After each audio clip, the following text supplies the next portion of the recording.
નમસ્કાર સજ્જનો, સ્વાગત છે આપનું અમારી યુટ્યુબ ચેનલ ક્રિએટિવ ગુજરાતી ઉપર. તો સજ્જનો, આજે તારીખ 23 જુલાઈ 2026 અને ગુરુવારનો દિવસ હતો અને માર્કેટમાં આજે માહોલ નેગેટિવ રહ્યો છે. નિફ્ટી ઇન્ડેક્સ 126 પોઈન્ટ ઘટીને 23,869 બંધાયો છે. જો કે તારીખ 8 જુલાઈના બનેલો જે લો હતો ને એને બ્રેક નથી થવા દીધો. એક્ઝેક્ટ તે દિવસના લો થી જ આજે પણ સપોર્ટ લીધો છે માર્કેટે. એનો અર્થ એ થાય કે તે લેવલથી મોટા ખેલાડીઓની ખરીદી આવે છે, બાઇંગ કરે છે તે લેવલથી, અને ત્યાંથી માર્કેટને સપોર્ટ મળ્યો છે તે દિવસે પણ અને આજે પણ. કારણ કે જો 8 જુલાઈના સપોર્ટને આજે બ્રેક કર્યો હોત ને તો તરત જ નાના મોટા સૌની વેચવાલી આવે જ, પરંતુ એક મોટી તારાજીથી આજે માર્કેટ બચી ગયું છે. ઘટવામાં આજે કેમિકલ ઇન્ડેક્સ સૌથી વધારે એટલે કે 1.90% જેટલો ઘટ્યો છે. તો નિફ્ટી રિયાલિટી ઇન્ડેક્સ 1.80% જેટલો ડાઉન ગયો છે. આજે નિફ્ટી ઓટો ઇન્ડેક્સ 0.70% પ્લસમાં રહ્યો છે. સ્ટોકમાં આજે એનટીપીસી ગ્રીન એનર્જી 6.5% પ્લસમાં રહી અને ₹97.22 બંધાયો છે. ગોલ્ડ ETF તથા સિલ્વર ETF બંને આજે ડાઉન રહ્યા છે. તો ક્રૂડ ઓઇલમાં આજે 4%થી પણ વધારેની તેજી રહી છે. બ્રેન્ટ ક્રૂડ $98 પ્રતિ બેરલ ટ્રેડ કરી રહ્યો છે. દોસ્તો, અહીં કંપની તથા ફંડામેન્ટલના વીતેલા ઇતિહાસની ચર્ચા માત્ર અભ્યાસના હેતુથી કરીએ છીએ. જેને ખરીદ વેચાણની ભલામણ નહીં સમજવા આપ સૌને એક વિનંતી કરું છું. આજની ચર્ચાની પહેલી કંપની છે Shyam metallics and energy limited. Company steel તથા allied product, sponge iron, TMT product, ferro alloy તથા પાવર જનરેટનો બિઝનેસ કરે છે. જૂન 2024 ક્વાર્ટરનું રિઝલ્ટ રજૂ કરી દીધું છે કંપનીએ. જેને આંકડામાં સમજીએ તો જે સેલ્સ જૂન 2025 ક્વાર્ટરમાં 4,419 કરોડ હતું તે ત્યાંથી વધીને 5,455 કરોડ થયું છે.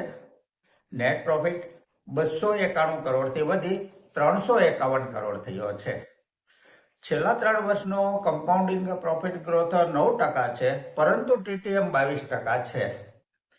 છેલ્લા 3 વર્ષનો સેલ્સ ગ્રોથ CAGR 14% છે અને TTM 23% છે. સ્ટોક પ્રાઇસ CAGR 3 વર્ષનો 38% છે.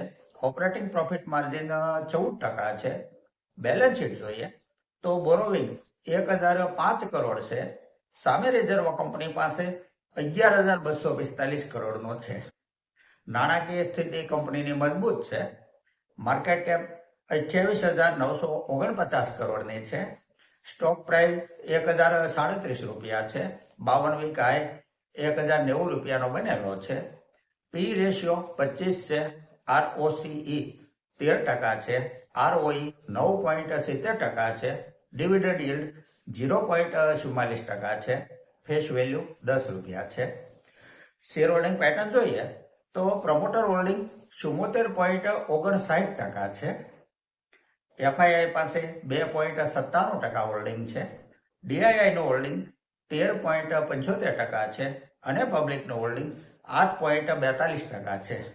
આ એક પ્રોફિટેબલ કંપની છે. ફંડામેન્ટલ સારું છે કંપનીનું.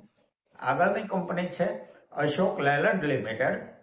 ટ્રક, બસ જેવા હેવી વાહન બનાવતી આ કંપની હવે નાના 4-વ્હીલર ટ્રક પણ બનાવી રહી છે.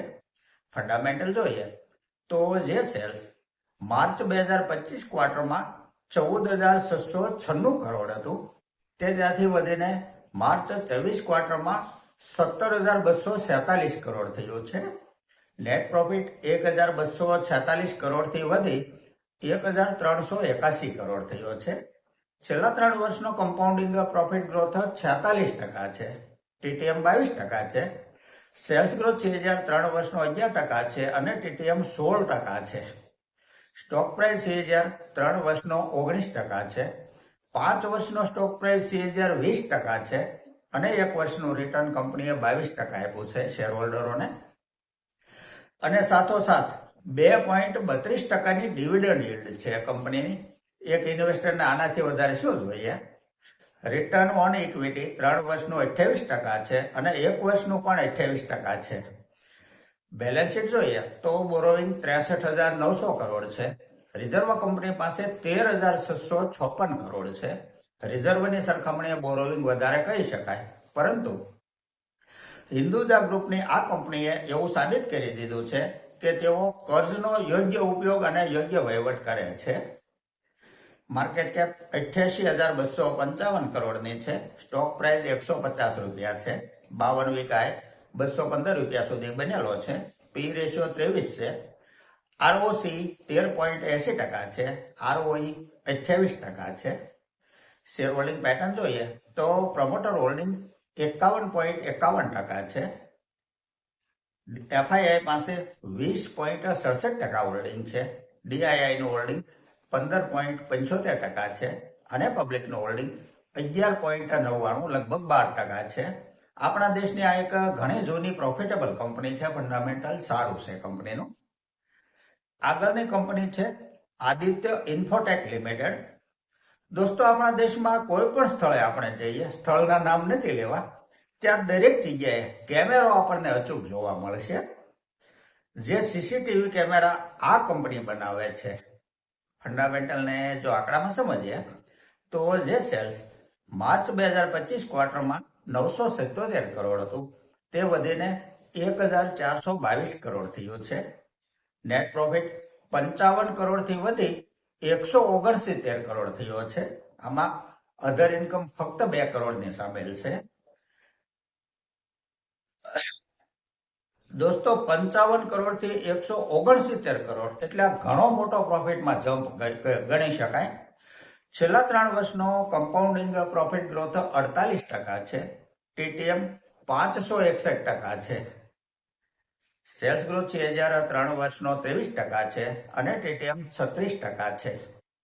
રિટર્ન ઓન ઇક્વિટી 3 વર્ષનું 22% છે અને લાસ્ટ 1 વર્ષનું 25% છે. બેલેન્સ શીટ જોઈએ તો બોરોવિંગ 256 કરોડ છે. રિઝર્વ કંપની પાસે 1,865 કરોડનું છે.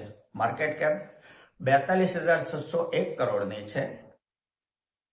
સ્ટોક પ્રાઇસ 3,715 રૂપિયા છે. 52 વીક હાઈ 3,866 રૂપિયા સુધી ગયેલો છે. પી રેશિયો 116 છે. આરઓસીઈ 28.60% છે. આરઓઈ 25.40% છે. શેર હોલ્ડિંગ પેટર્ન જોઈએ તો પ્રમોટર હોલ્ડિંગ 74.71% છે. એફઆઈઆઈ પાસે 6.35% હોલ્ડિંગ છે. ડીઆઈઆઈનું હોલ્ડિંગ 13.61% છે અને પબ્લિક પાસે ફક્ત 5.37% હોલ્ડિંગ છે. આ એક પ્રોફિટેબલ કંપની છે. પ્રોફિટનો ગ્રોથ સારો છે. ફંડામેન્ટલ પણ કંપનીનું સારું છે. દોસ્તો, આપણે આગળ જોઈ ગયા કે એનટીપીસી ગ્રીન એનર્જીમાં આજે 6.5%ની તેજી રહી છે. સ્ટોક 97 રૂપિયા 19 પૈસા બંધ આવ્યો છે.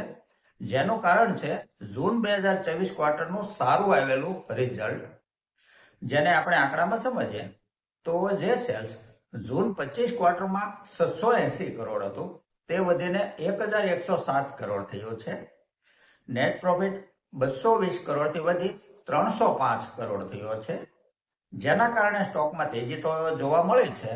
બાકી કંપની હજુ પણ મોંઘા લેવલ ઉપર ટ્રેડ કરી રહી છે. પી રેશિયો 135 છે, જે વધારે દર્શાવે છે. તેને એડજસ્ટ થવું જ પડશે, માટે ઉતાવળ કરવી નહીં. કારણ કે કંપની ઉપર બોરોવિંગ પણ વધારે છે અને પ્રોફિટ ગ્રોથ પણ સારો તો ન કહી શકાય. કમ્પાઉન્ડિંગ પ્રોફિટ ગ્રોથ ટીટીએમ 9% છે અને રિટર્ન ઓન ઇક્વિટી 1 વર્ષનું 3% છે, જે બંને ઓછું જ કહેવાય. અને છેલ્લે વાત રહી બંધન બેંકની. સ્ટોક ગઈકાલે અચાનક રિઝલ્ટ આવ્યા પછી 15% જેટલો ડાઉન ગયો હતો. આજે પણ 4.25% ડાઉન ગયો છે. તો રિઝલ્ટ એટલું નબળું નથી આવ્યું કે સ્ટોક આટલો ડાઉન જાય, પરંતુ નબળી આવી છે મેનેજમેન્ટની કોમેન્ટ્રી, જેના કારણે સ્ટોકમાં બાસ્કેટ સેલિંગ અને આટલો મોટો ઘટાડો આવ્યો છે. તો સજ્જનો, આ સાથે આજની આ ચર્ચા અહીં પૂરી કરીએ છીએ. જો આપને આજની આ ચર્ચા પસંદ આવી હોય તો લાઈક કરજો, શેર કરજો, મારી ચેનલને સબસ્ક્રાઈબ કરજો. નમસ્કાર.